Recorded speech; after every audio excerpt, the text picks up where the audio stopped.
Howdy, hackers, and welcome to another episode of FairLight TV. I know some of you have been spending all of this week to eagerly awaiting to see this episode because they saw the interview with the Sarge last week, and now you are sitting there just waiting to finally see him reveal the inner details of how to draw like a master graphician. What is his modus operandi? What are the tools he's using? And all of the details that you are eager to know to understand how you create perfection on the C64. So thank you for taking the time to visit us, and now you will go to see Joachim Ljunggren, the Sarge, and his drawing skills. Oh, this is fun. So now we're getting into the gory details of how professionals do their stuff on the C64, and we will have a truly revealing insight of how Joachim is doing it. And if I don't have eye contact with you, it's because I will be staring at my screen on watching what he's doing and sort of losing eye contact with you. Sorry about that. I can already tell you that I will be stunned because I've seen a few sneak peeks here. So Joachim, take it along. Thank you. Yeah, this is my work in progress for basically all the pictures I do these days. And I will start with a picture called Killing Spree. It was entered for Data this year, I think it was. So basically what I do is I take one of those pictures from my daily challenge and just refine it and transfer it over for pixeling. So here is a time lapse for my sketch on the iPad. Often I have a basic idea what I want to do. So this was the cat, and this is me painting on the iPad, or sketching rather, trying to fit in a good framing and finding how the object should look and finding the general theme. And here I go over to adding the colors. And this is very rough stage. So just play around as much as I can and let my mind free and not be censored in any way. And here I started to I paused it there. I decided rather early in this project that just having this picture wouldn't really tell a story that was funny. So I felt I had to add something that made it a bit deeper. So I decided to have this bird in a cage that felt he was scared of the cat because he was next. The poor fish has already died, and the bird's on is next up and will die. Rather clearly soon. next in line, clearly aware that he's next in line as well. So yes, and for those who remember the final picture, you can see that this bird is not at all the bird that ended up in the pixels. But that's something I decided to change when I started pixeling this thing. I felt the bird looked a bit amateurish, so I had to change it. This is the final iPad image. I deleted the bird, and then unfortunately here I didn't save all the work stages from when I made the pixeling. Sometimes I get into the pixeling so deep, so I forgot to save. CAT, if you see this, please add a workstage save option into Pixcen. John. John, yes, Hammarberg. This is the rough. Some part of this is the rough stages of me pixeling, just filling in shading and colors, and some parts has got some dithering. Some parts are just trying out things, trying out how the backlight on the cat will work, etc., but not refined. And the bird is super messy. So this is the next stage, trying to make the bird work, but I think I felt at this stage that it still sucks. It's hard to tell what's going on here, and the cage is rather boring. So I unfortunately didn't save any work stages here either, but this is how the bird ended up. Much more cartoony and alive. I'm much happier with this one than the one before. So I'm glad I made that change. It worked out pretty well, I think. Some more work on the dithering all over the place. I think it's getting closer to the final image, maybe. That is not the final image, but it's rather close. It's a screenshot from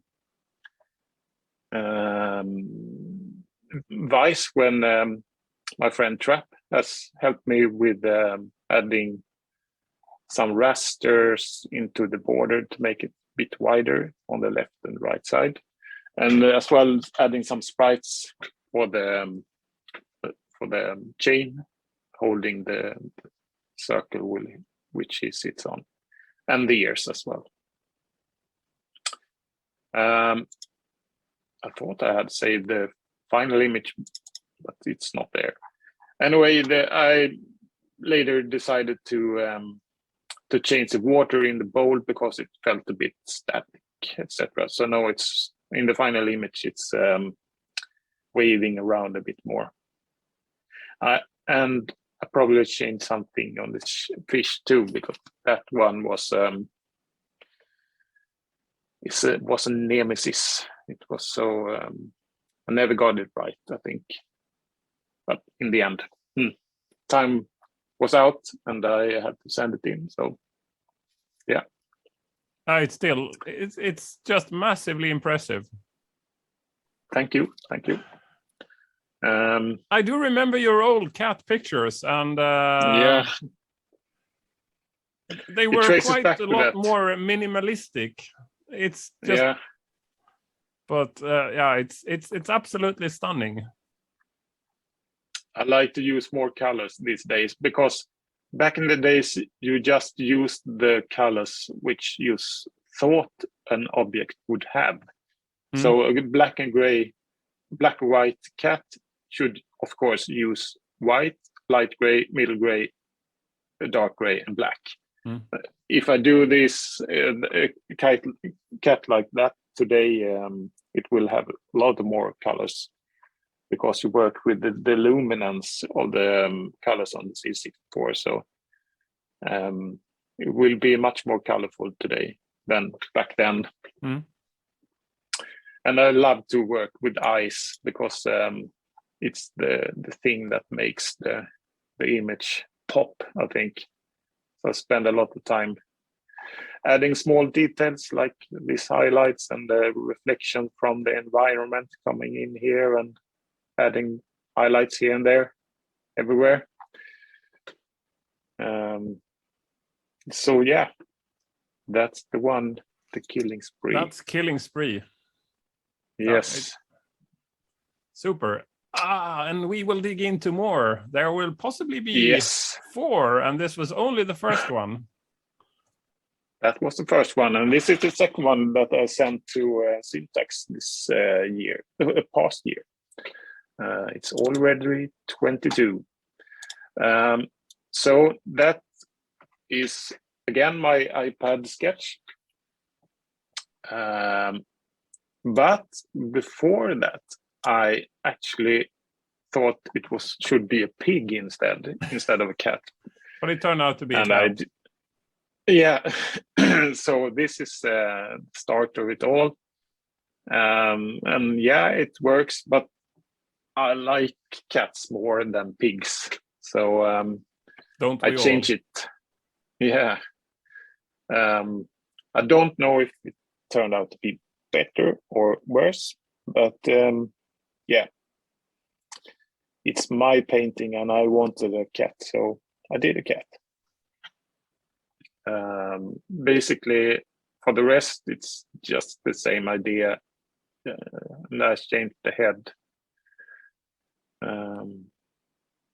So yeah, this is me sketching. And the time here is a time lapse, and it's sped up 10 times, I think, or even faster. So I probably have spent an hour on this drawing at this stage. Some coloring to be done, and here I also work with the light and decide from where the light will come. So it gives the picture a bit more 3D feeling, where you can sense how thick or thin the objects are. Yeah, here I just deleted the pig and made a cat instead.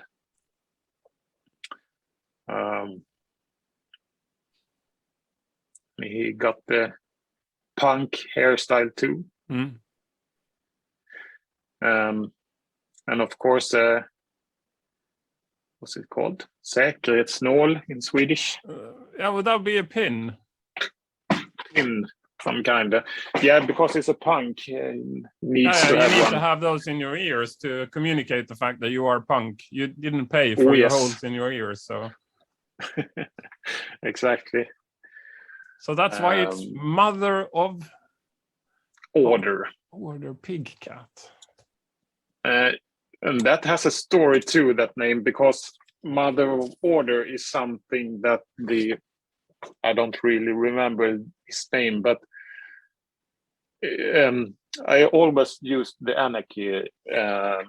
anarchy symbol back then, and I haven't used it that much these days because it takes a lot of space in my logo, and I want my name to be very small in the paintings. But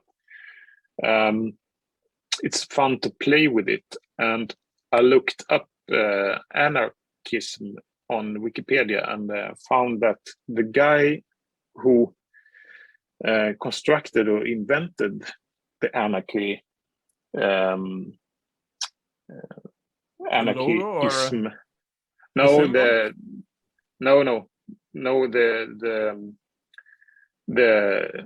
The society, how to build a society. Okay, so the philosophical origin of anarchy as exactly. as an idea. Yes, and I kind of agree on that the person is the one who should make the decisions and not the state, and everyone should be as free as possible, and the state should be as small as possible. It's rather funny that I used the symbol back then without knowing the things I know today, and I still chose the anarchy logo. So I did some research, and the guy who started this movement is called something I don't remember anymore, but he said anarchy is the ultimate mother of order. So I decided to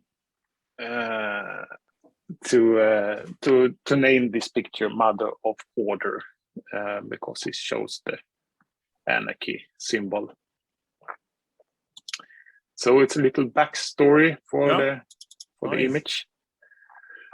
Here I have been much better saving a lot of work stages. I usually start with the eyes because that's the things that interest me the most. And I, of course, I have to tell, I use my iPad drawing as a layer behind this, and in my work stages, I just disable it because it's a bit too messy to see that with the pixeling on top of it. So you have to imagine the lines from the iPad drawing behind this. So here it just keeps on growing. Sometimes I just fill out big areas and dither it later, and sometimes I just dither it right at once. So here starts to work on the details in the face. That was a lot of the lightning part. Yeah. You can see here I had the intention to have a lighter background at the beginning, but rather soon I decided to just remove it to make the head pop out a bit more. And then start to work on the leather jacket, which I'm pretty happy with, to be honest. Dark leather is hard to pixel because you don't have much dark colors on the C64, so you have to use a bit too light colors that you really want. So, but it worked, I think.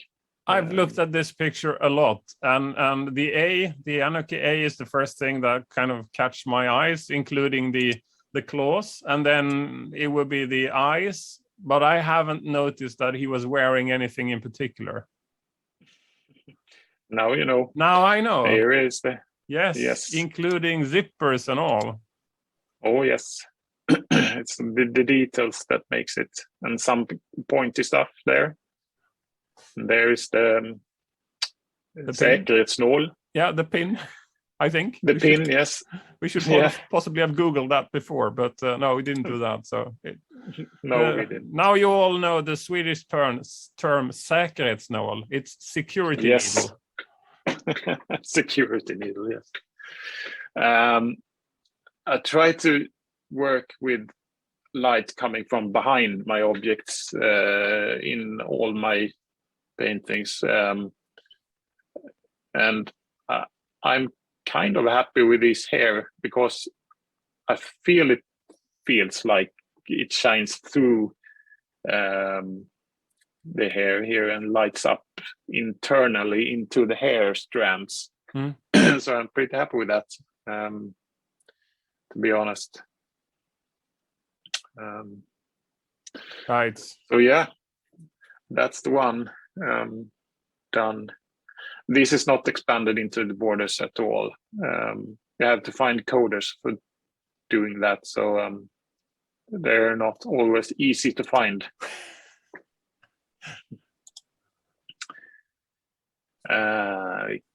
Let's see, Timeout. This is the one from Transmission. This December, I think it was. Very nice. Rabbit is Jumping was the name of it. Yeah. Kaninhopper. Kaninhopper. As I said before, I really don't have a final plan for my image. Let it live its own life.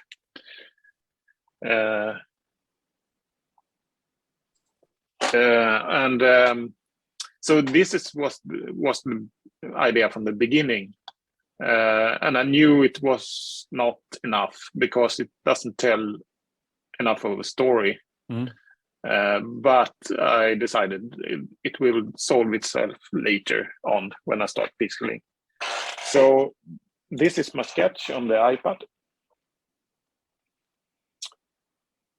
Trying out things and moving things.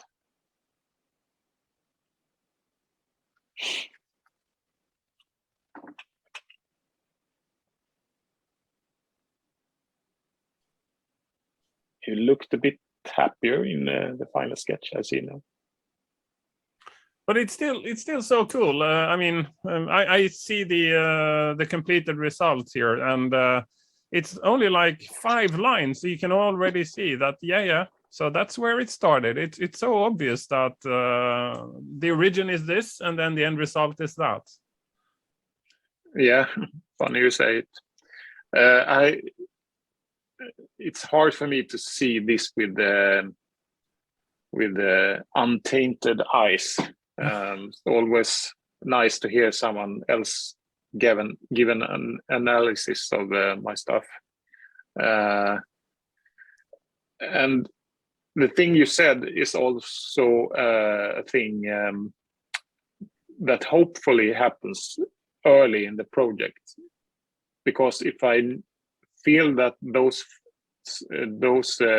first lines just nails the idea, and I don't have to fight and try things and work and try different things all the time, it's a relief in knowing this will work, and I just can work on it further to enhance it instead of just fighting with the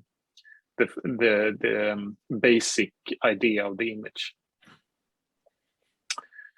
So this is the iPad sketch, yes, and this is the one I transferred over and started pixeling, and here I decided that he should do something instead of just jump. So this is the Pixcen work where I just made some rough basic coloring without minding the color clash, etc. So I added a guitar, which I felt would be great, like he's playing in a rock band or something. Is it a guitar or a bass guitar? Good idea. How many strings? Oh, this was a hell to make with the color clash. It was major hell. Now that's sort of a drawback with the C64. You can't really draw the strings because you can't. That wouldn't do. That will be too work. Messy. No. Look at his what's it called? I have no idea. Hair strands. Huh? Well, here is some small. If I zoom it in and click this, it will zoom out directly. So I keep it here instead. Oh, that's easy to see the changes when you do that. So yeah, exactly. So here I start working on the areas that I just want to work on at the moment. So I usually avoid problematic areas and save them for the last. I work on stuff that I like to work on at the moment. And problematic would be where you need a sort of more colors, where you feel you need more colors and you can actually squeeze in, and you need to make compromises, or what is problematic here? Yeah, but more like storytelling and composition than the basic object stuff, not the technical stuff, because that's pretty easy to solve, but making the art in itself work, that's the toughest problematic things, I think. Here I started working on the guitar with some lens, some flares and stuff to make it a bit more shiny. But it still was not enough here. Became too cluttered or something, and the guitar is purple and red, and I wanted this part here red as well, but then it would eat into his chin, and I couldn't have that, so I had to solve that a bit later, I think. And here conceptually it's still like any rabbit. It's a rock and roll rabbit. The Alice in Wonderland dimension is not even is this something you're thinking of at the time, or is that something that comes later? It came creeping to me that this is not enough either, adding a guitar worked, but it could be even better. So I had the idea kind of creeping that I had to add something more, but I didn't know what yet. So this is probably the last thing. Yeah, here I extended the borders. Here, I probably had a good night's sleep thinking about it, and I thought, it's a rabbit, and he looks like he's having a fun time. And I thought, that rabbit in Alice in Wonderland always looked stressed and worked out and needs a vacation and need to enjoy life instead of just running around pointing at his watch. So I thought it was funny to add that watch on the image to make him look like that stressed out rat, just having good time instead. That would lift the story of the image a bit more than it was before. So I did the watch, and to make the idea a bit even clearer, I added those playing cards as well. So yeah, I think that's the final image of yes, it is. That's the final image of Timeout, and the image was called Jump for Joy before I changed it to Timeout because Timeout works with the image. Timeout is the fact that the stressed out rabbit is now having his own timeout, and this is what he's doing on his spare time. Yes, exactly. Everything a lot of us need to do. Take a time out and have fun instead. Yeah, for sure. Just on the border part, and for those of you who don't code on the 64, the having like one color in one part of the border and another color in the other part of the border means that you need to implement the split. So there needs to be a change of color on every raster line to ensure that you get the one color on one side and the other color on the other side. It's so it's a bit more complex than it looks. But I have searched CSBB. Yes. And found a great. Is there a tool for it? There is a tool for it. C64 Raster Effect Editor. I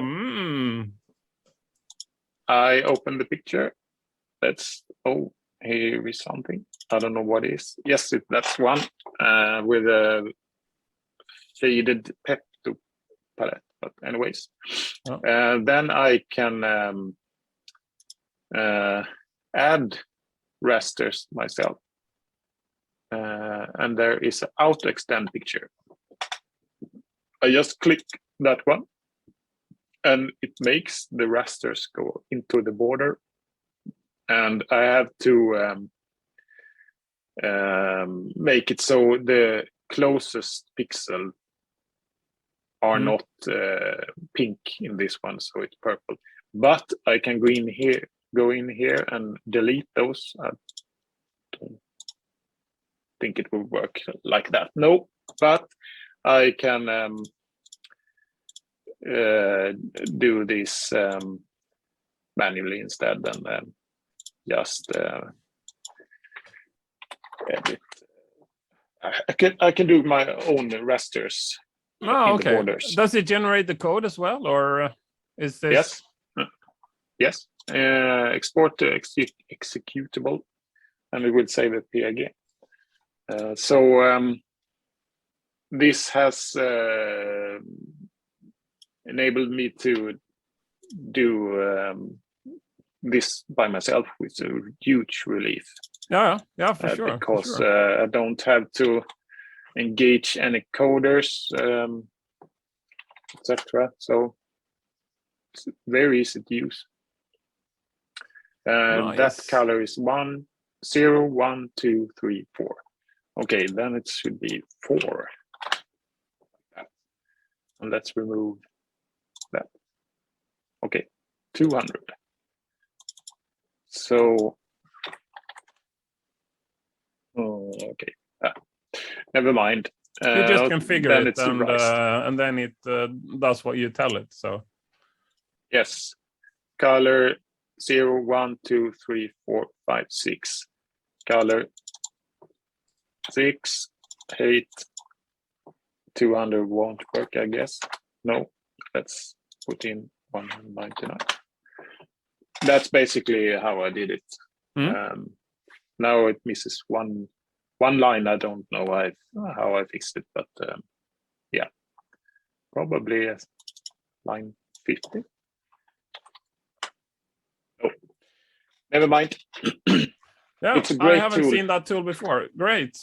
So Joachim, keep going. This is just so interesting. Yeah, and yeah, science. This is the one I sent in for transmission this past summer, I guess. And the workflow is basically the same.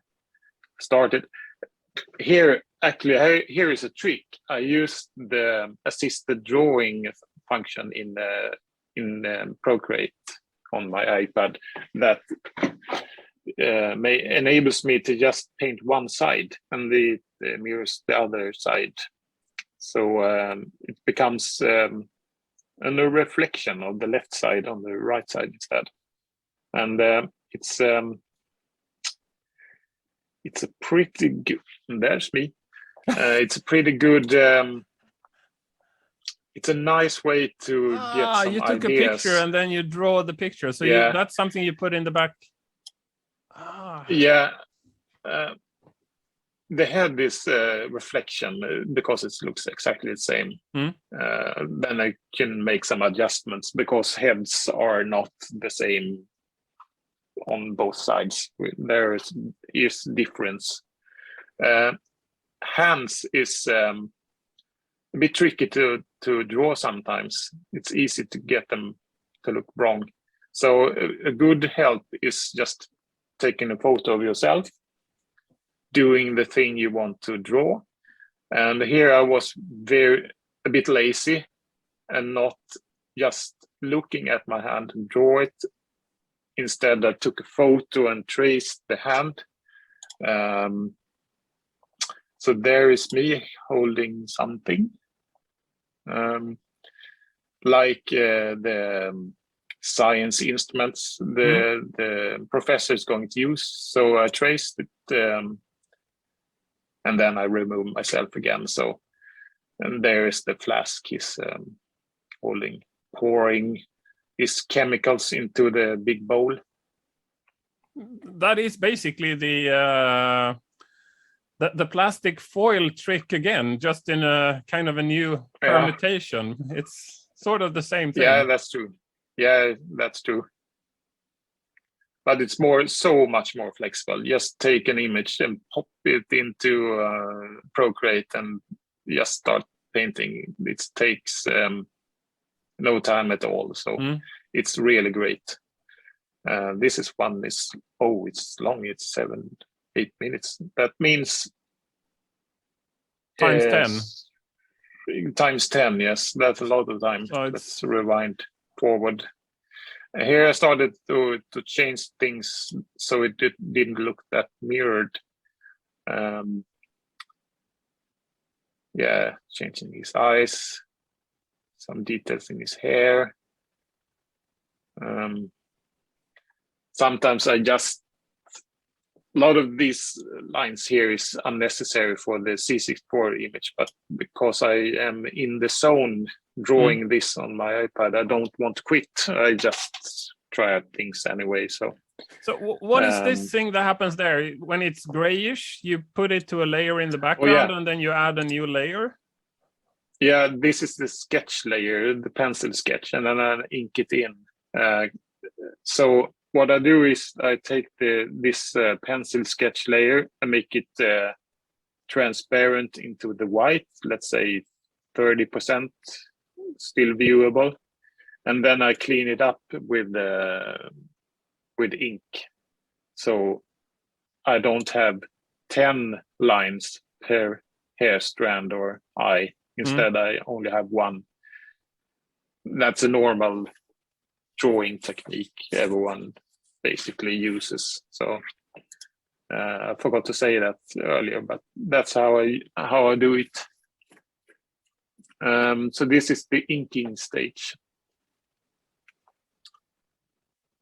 I can forward this a bit. So I start to fill it in, some shading. This is totally unnecessary for the C64 image, but I got into the zone. I wanted to continue. So here I try a totally different style, brown, white, and black.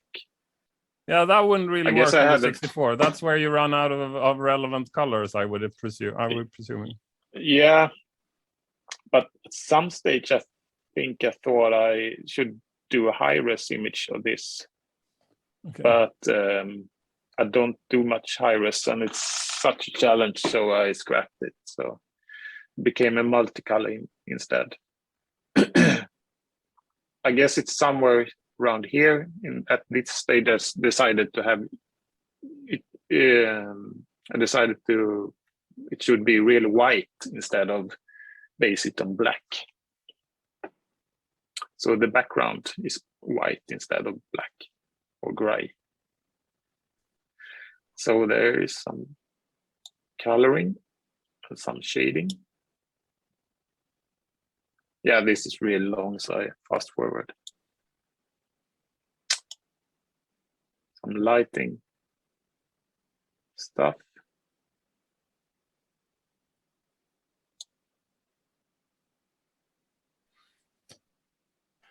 Yeah, well, one of the things that becomes really, really obvious is that this is not a quick process. It's there is so much work, effort, and talent going into the process. I debated techniques on how to produce graphics, and for me, I mean, the end result is what counts, and how you do it is not really relevant. If you're taking too many shortcuts, that will eventually show in the end result as well. And you are doing preparatory work on the other platform before you migrate over the work, and then you conclude it on the C64. But the process clearly shows how much effort you put into it. It's yeah, glad you noticed. It's a lot of hours. Yeah. I mean, even the 80 minutes. It's it's a lot of work. And that's only the preparatory for work before it gets to the 64. So it's and that takes even longer time. I guess I can see when I first created the Pixcen file and when I saved the final gear, how long it took. I don't know. So just for you, if you think that doing work on the PC or the Macintosh first and then moving it to the 64 is that is some sort of cheating, you are dead wrong. It's making a fantastic end result more doable, using the best tools available to provide the best C64 picture that possibly can be made. And this is one way you can do it. I'm still stunned. I'm struggling to say anything, and I'm struggling to keep my mouth kind of shut rather than just sitting. Yeah, I agree. As long as you do everything yourself, as long as it's your paint strokes from the start to the end, it's everything is okay, I think. Yeah, well, I mean, the first time when people did things, they did stuff, they painted it on the PC, and then they just used Godot or any of the conversion programs, and of course the end result looked non-native, or how I should express it. And of course that's inferior, and it's quite clear that that is not what we see here. It's original work, but just taking a number of steps before it's mature to be fully perfect on the native platform. Yeah, it's kind of how you work with sculptures, etc. You work with different tools doing the rough. Let's say if you work on tree sculptures, you have a chainsaw at the beginning, and then finer tools at the end. So it's kind of like that. It's a working process. This is how I work, and others may work differently. I know Mikael does all his sketching straight into what's it called? I forgot the name of the tool. Multipaint. So it's a PC-based C64 paint program, or? Yes, PC and Mac. It's like kind of like Pixcen, but with more tools. And unless you pick that up, the program that Joachim is using on to draw native C64 is Pixcen. Yes. CRT, or John Hammarberg's program. I've tried that, yes. and let's say I couldn't do anything that's worth anything in it, and the user friendliness was so and so, but it seems that you are actually mastering it. It's very basic. There are no circle or line or fill.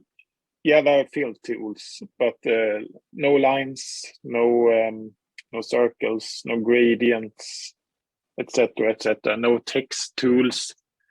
It's very basic, but somehow it's stuck with me, and I can't change. I would wish there was Pixcen on iPad. Then I could just sit anywhere and pixel. Now I'm stuck at my PC doing pixel work, but well, that's how it is. You have any talks with John about that, or? Yeah, I have tried to make him firstly develop Pixcen. I have some ideas with that, but he's not really interested in enhancing the tool. All right. Unfortunately. Yeah, save stages should be fairly straightforward. I mean, saving every 10 minutes or something, automatically saving a new instance every 10 minutes. That would be sort of a basic feature. And I mean, coding a gradient tool would be a lot more difficult than an automatic saving. So, John, we need that. I don't want so much gradient tools and line tools. Line tool and circle tool would be great, but no gradients. I want to develop the animation tool in Pixcen. It can do animations, but very, very basic. I desperately need a good pixel animation tool. I use Promotion NG sometimes, but that app is so confusing. So it's a bit too messy for me, unfortunately. What did you use for Last Truck Stop? The ninja animations there? To be honest, I can't find anyone that I stick with. I use Pixcen, I use Photoshop animations, but that's not good because they can't take care of the color clash. So I have to go into that and fix that afterwards. I think it was mainly Pixcen here too, but it's I need more tools. Well, here is the work status of the science. Here is the basic lighting done. At this stage, I thought it should be totally green in his head instead. So I started redoing the pixeling because it shines from this and didn't really felt like it worked at this stage. And there was too much black up on his forehead too. There's flasks, etc. there that isn't done yet. So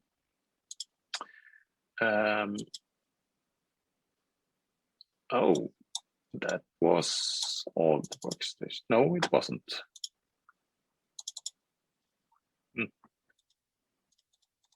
What's going on? Anyways, that is the final one.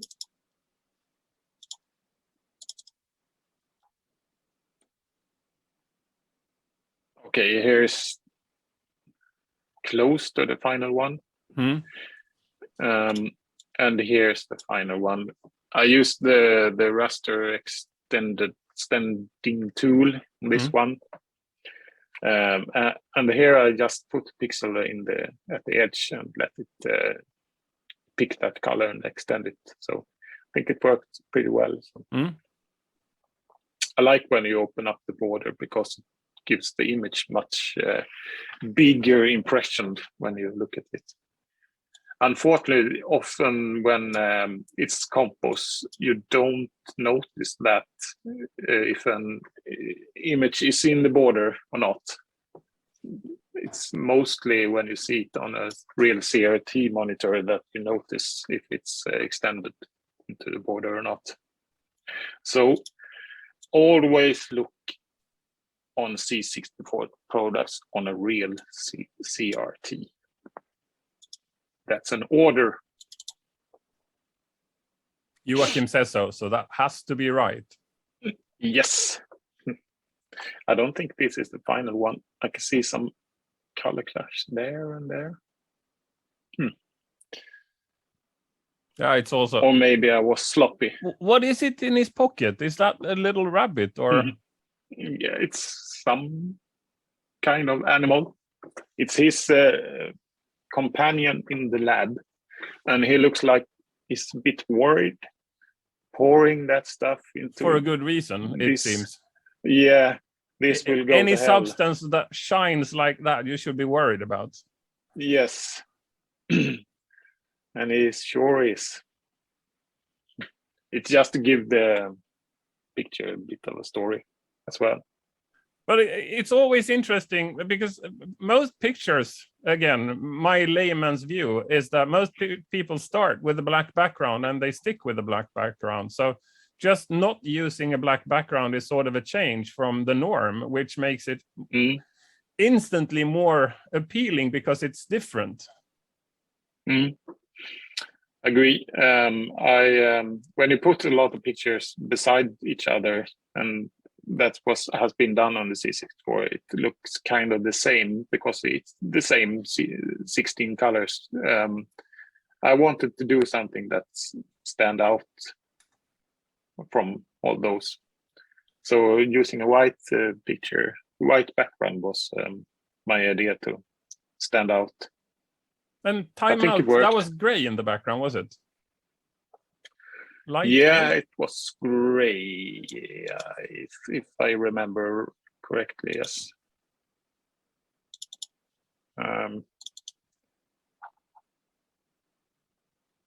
No, it's probably.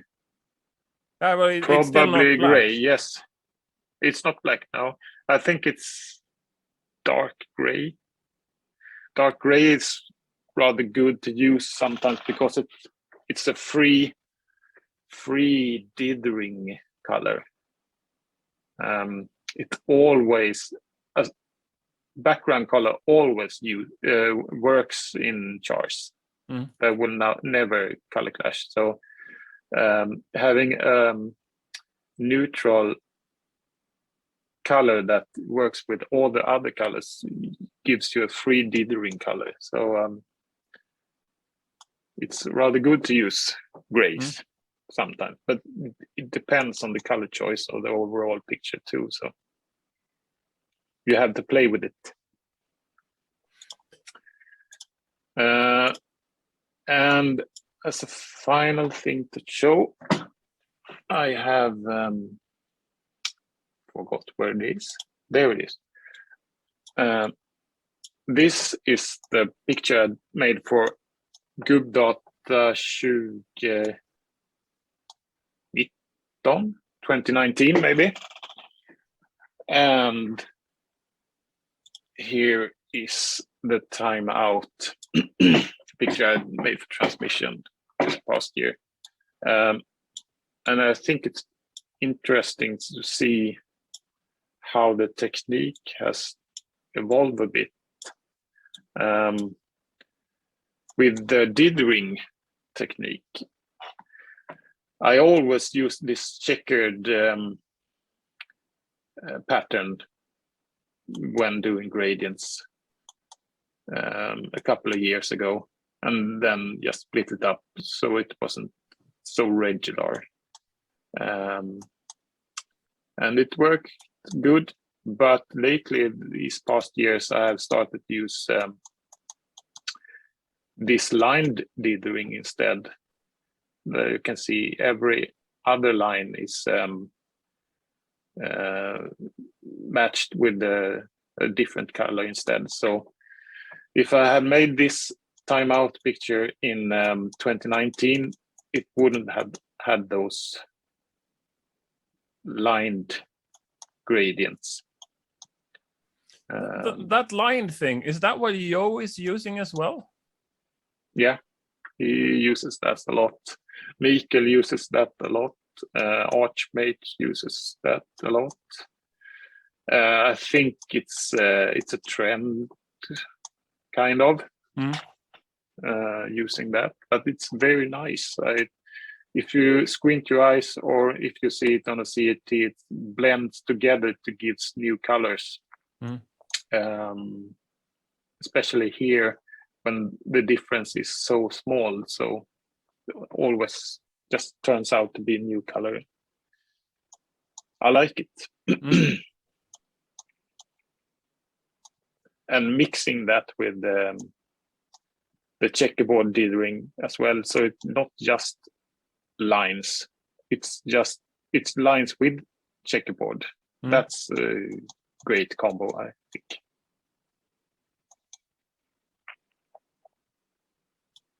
So yeah,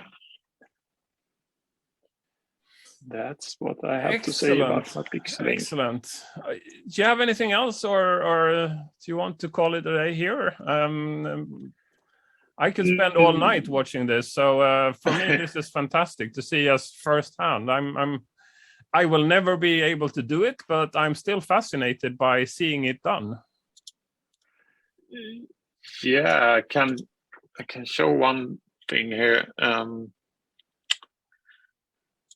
which the Grand Tour Challenge, with which Vincenzo and Make a Polo had. We made a music disc for him, and I'm doing two things at the same time here. So hard to talk. This is one thing I never will do again. Okay. The hand that changes cassette tape or switches tune in the player. We made a hand, robot hand in Chrome, coming in and switching the tune to a different cassette. This is multicolor, and I said, I will make this hand come in. It will be a huge char chunk. It's 9 by 7. No problem. And I had to deliver this, but this was tricky. First, having this move over an existing multicolor area, and then having Chrome moving as well. So the color clash was immense. Okay. Just moving this, and it was so many trade-offs to getting this work. You can imagine just moving this is problematic. So I won't do this again.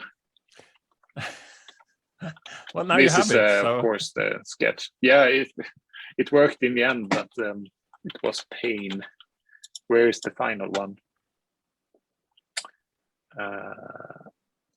Is that also Pixcen? So the animation there is Pixcen?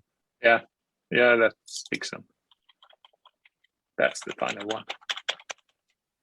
I can basically just switch between frames in Pixcen, back and forth. I cannot add one frame between this one and this one if I want to. Then I have to start a new project and copy paste into new frames and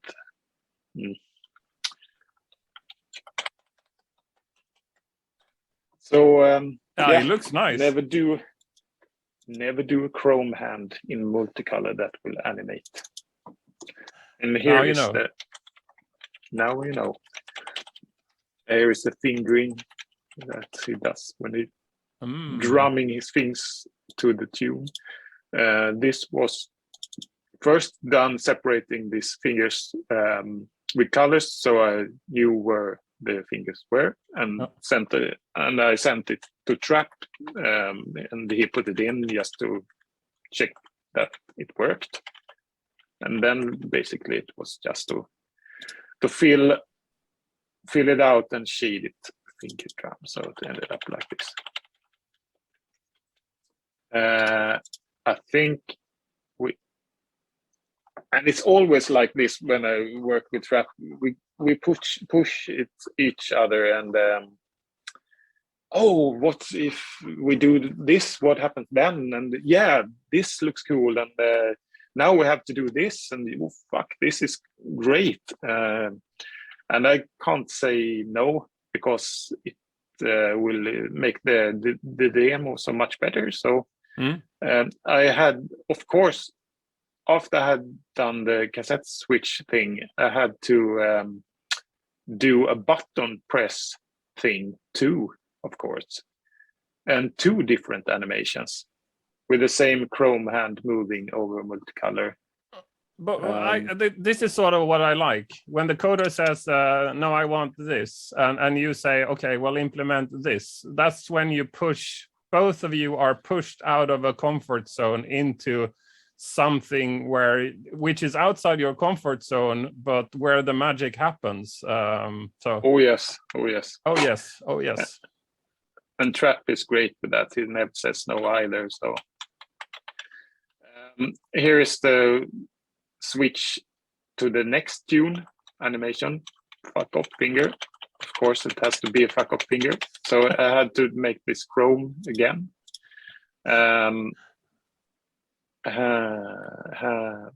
Hand press button 2 is probably. Oh, it's more evolved version with some glows. I always like to do that. It's in stages to enhance. Oh. Horn. There it is. And of course, it has to be that one, because it's a hard rocker metal robot, and it's the devil sign. Yes. And one thing about the Trapped Again demo, it's pretty fun. I don't know if we have talked about it before, but at the start, when we made that demo, it was only meant to be that Earth you see in the beginning. Let's find it. Planet with drum. This one. Yeah. And then after a while in the demo, it started to come in missiles attacking the planet, because it does that in the original demo. So Then this is the story about this is that there is an original one from like the late 80s or something like that, and it tells a story, and the guy stands there drumming while the story is happening, and this is an updated and refreshed version, more to the current standards. Is that a fair summary? Yeah, exactly. And the original story is a weird one because I don't think anyone understands it. We have watched it 100 times and we still don't understand it, but we made some changes to make it a bit more logical when you watch it. But we couldn't change too much because then it wouldn't be the demo anymore. So we had to keep in those boundaries. Who was the original producers of the original demo? Yeah, it was Anthony Crowder and Ben, the musician. Oh yeah. So Rat and Ben, yes. Tony Crowder, So, Rat. Yes, he watched this demo and made it endorsed. That's why we have written endorsed by Rat in the demo, because he gave his thumbs up watching it. But when we made this, I started feeling, the Earth got hit by a lot of missiles. It can't look this beautiful anymore. So when Trapp had coded all this and allocated all the memory for it, he got the question from me. We need to squeeze in more multicolor pictures. That's easy. Yeah, we have. They take basically no space whatsoever. No, exactly. He had to implement this planet instead. And I'm like, but he had to do it, and he did. So and it turned out very, very nice. I'm glad he could do it. And when the missile hit the planet, it just gives this explosion areas that expands, and like fire burns away the beautiful planet. I did those transition wipes in After Effects, like a black and white char-based wipe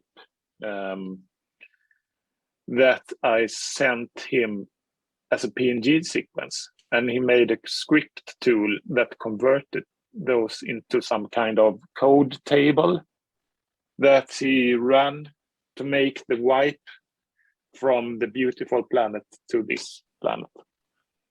I don't know how he did it, but it looked exactly like the wipe I did in. Should have a talk with him as well, and have you really should. The Trap version of how this happened. Yeah, you really should. So I guess we need to make a list of all the demos that people should watch if they haven't done already, and all the pictures. Well, most of the pictures we would have displayed in the first segment, so they would be okay. But to be honest, I think this has been a fair summary of a number of the really interesting demos over the last few years as well. So watching Joachim's kind of graphics in their real context, where they really pop out, Trapped would be one of the things that you really want to see. And I keep repeating that Lost Track Stop 3 would be one thing you should watch as well. So we will have Joachim, possibly you could have your like top 5 list, and we would add that to this like a playlist to the description of this, so that you don't miss the demos you really should watch. You want the top list now? No, we can take that offline, but yeah, so you don't need to, just making sure that you kind of consider it, not forget the key ones that you really want to remember just because you needed to do it on the fly. Yeah. But I think we should wrap up. thank you so much, Joachim, for all the time we spent on this. It's been absolutely amazing for me. And if I thought that you were a magnificent graphicians before, that is sort of time 2 now, or time 5, when I see all the effort that goes into the perfection that you put out, and all the FairLight pride from bringing in all those prizes, for winning all those competitions. Yeah, thank you so much for saying it. This has been really fun to make this this talk, showing stuff. So thank you so much. I really much. liked it. And all the best, and keep watching FairLight TV, because there will be additional interviews with somebody who might be equally interesting as Joachim. Potentially we can even lure Mr. Danko to participate. I see you have your Encore 64 in the background, where yes. I don't know if it's a t-shirt or if it's something else, but I would like to talk to Danko about that Encore 64, because that is an interesting piece of work as well, where Joachim produced the graphics for it. Lift up, yeah. I had my scene-related clothings 2 episodes ago, and so I've tried that, showing shirts and having them fit the screen. That was very difficult. I don't know if it was just me, but I thought this was super interesting. All the details, all the tools, and seeing his pictures on the iPad kind of growing from nothing into something, moving over to the C64, and then concluding them so they are the masterpieces that we see winning competitions of today.